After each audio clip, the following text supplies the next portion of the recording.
Bon, alors là, on est sur la réalisation d'un circuit imprimé, qu'on appelle les PCB.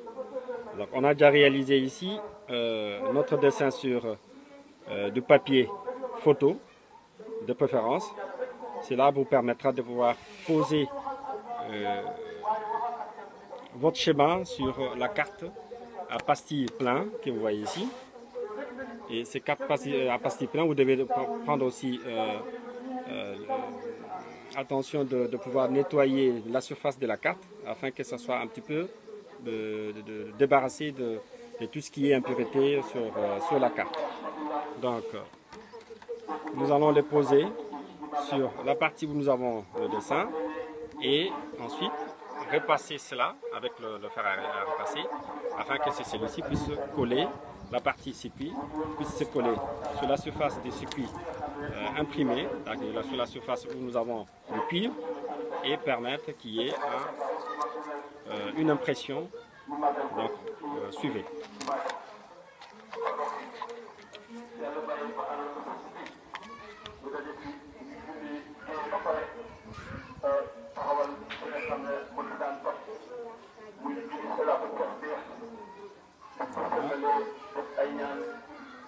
Ensuite, on va prendre notre fer à repasser. On a déjà branché et nous allons repasser.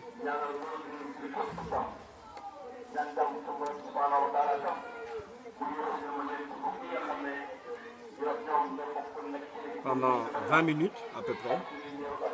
20 minutes c'est un petit peu trop, disons 15 minutes pour que ce papier puisse être connecté sur la partie surface cuivrée que vous voyez ici.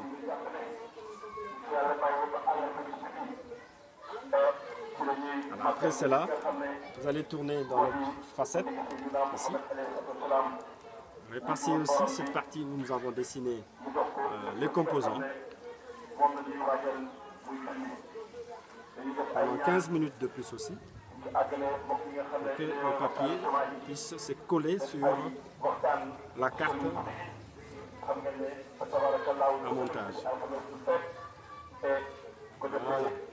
Après avoir réalisé cela, vous le plongez dans l'eau, comme nous l'avons fait ici. Nous avons plongé un autre déjà réalisé, que nous avons plongé pendant au moins 20 minutes à peu près. Ensuite, le papier va se détacher d'elle-même, voyez, tout doucement. Hein. Il ne faudrait pas brusquer, sinon certains circuits, le dessin que nous avons réalisé risque de ne pas coller. Voilà.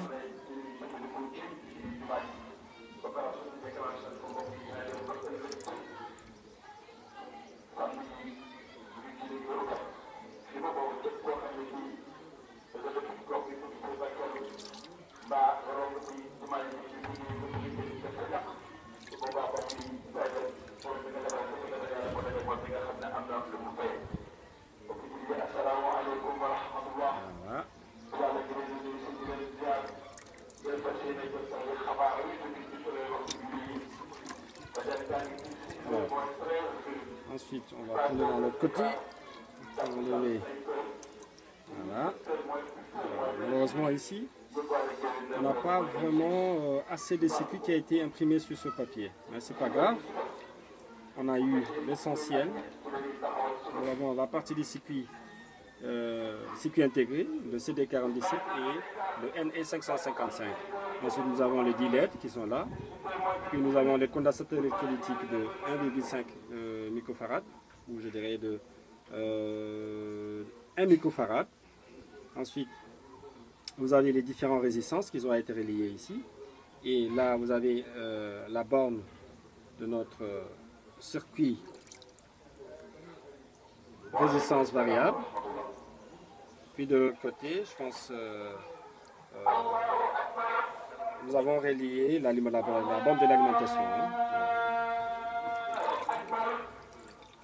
On va essayer de nettoyer encore avec quelque chose. Voilà. Vous voyez cette partie-là qui est restée, on sera obligé d'utiliser de l'encre dessus pour que ça puisse rester. Même ici, là, on va utiliser de l'encre. Donc on va prendre un petit peu